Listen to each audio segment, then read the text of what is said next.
Assalamualaikum warahmatullahi wabarakatuh. Saya Aisyah binti Muhammad Said. Pada hari ini saya akan membentangkan sebuah kajian yang bertajuk Analisa Keindahan Interaksi Bilisan Rasulullah sallallahu alaihi wasallam dan kaitannya dengan uslub dakwah. Pengenalan. Kesempurnaan dakwah Nabi SAW merupakan satu batu asas kepada para pendakwah tentang kaedah-kaedah yang terbaik bagaimana untuk menyampaikan dakwah. Di mana dakwah Rasulullah SAW ini merupakan satu dakwah yang sangat sesuai untuk dijalankan sejak daripada zaman Nabi SAW sehinggalah hari kiamat nanti. Pernyataan masalah. Apa yang kita lihat sekarang, bicara berbahasa semakin kesat. Kadang-kadang kita melihat bukan sahaja anak muda berbahasa kesat, orang dewasa juga. Malahan apa yang lebih menyedihkan, bahasa kesat ini kadang-kadang terkeluar daripada para pendakwah itu sendiri. Sorotan kajian. Ghaloosh mengatakan kisah adalah sebahagian daripada uslub dakwah, di mana di dalam kisah ini diceritakan interaksi yang berlaku antara watak-watak yang ada di dalam kisah, sama ada di dalam Al-Quran ataupun di dalam Al-Hadis.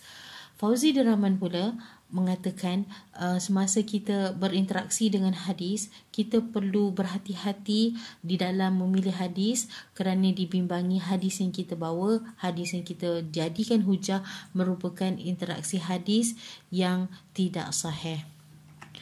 Objektif kajian.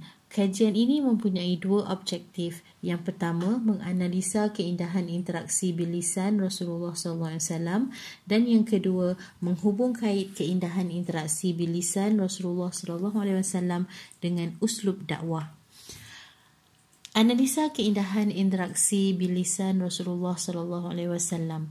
Pertama, kajian mengenai pandangan Rasulullah SAW terhadap puisi, di mana Nabi SAW sangat tertarik dengan kata-kata indah yang diletakkan di dalam bait-bait puisi ataupun syair.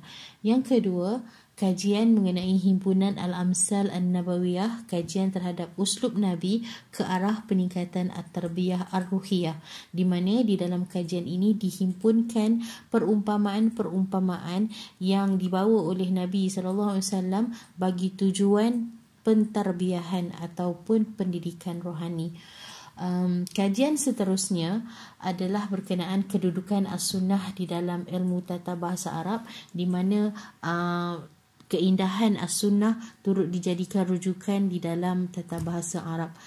Kemudian kitab Al-Muntakhab min as-sunnah, himpunan hadis-hadis adab dalam Islam, di mana di dalam kitab ini, di dalam kajian ini dihimpunkan hadis-hadis berkenaan adab Nabi SAW dengan menggunakan gaya bahasa yang indah dan menarik. Seterusnya, kajian mengenai akhlak Rasul menurut Bukhari dan Muslim, di mana di dalam kajian ini diletakkan hadis-hadis yang sahih untuk dijadikan sandaran dalam berdakwah. Seterusnya, hadis sebagai satu nasihat sebagai satu disiplin ilmu yang tinggi, di mana dalam kita menyampaikan dakwah, apa yang diajar oleh Nabi SAW adalah memberikan mau'izah hasanah yang baik, menjadi keutamaan dalam berdakwah.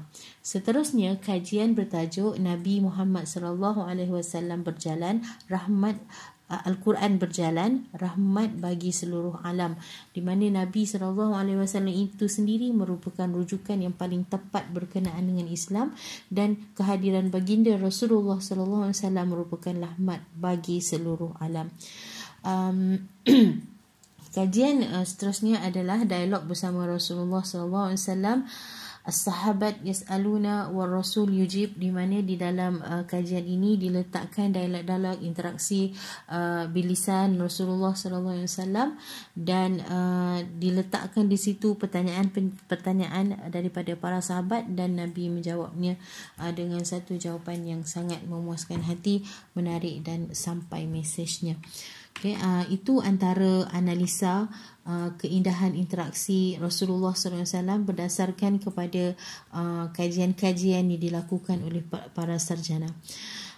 Bagi meneruskan objektif kajian saya telah menghubung kaitkan keindahan interaksi bilisan Rasulullah SAW tadi melalui analisa-analisa yang telah saya lakukan dengan uslub dakwah, di mana Mustafa Sadiq mengatakan uslub dakwah Rasulullah SAW ini mengandungi al-khulus, al-qasad dan juga al-istifa. Begitu juga dengan Siti Ruqayyah, beliau telah menyenaraikan 4 uslub dakwah, dan kesemuanya ini sangat berkait rapat dengan analisa keindahan gaya bahasa Rasulullah SAW, seperti yang saya jelaskan sebelum tadi, di mana kesemua rujukan-rujukan yang saya ambil menepati ciri uslub dakwah yang diletakkan oleh pengkaji ataupun sarjana Profesor Dr. Siti Ruqayyah, di mana melalui keindahan kata-kata Nabi SAW, apa yang boleh dijadikan panduan ialah apa yang disampaikan perlu mempunyai mesej yang jelas, apa yang disampaikan perlu menarik dan tidak membosankan, apa yang disampaikan perlu mudah difahami dan tidak berbelit-belit, dan yang keempat, dalam menyampaikan dakwah kita perlu mendahulukan perkara yang lebih utama berbanding perkara-perkara yang remeh.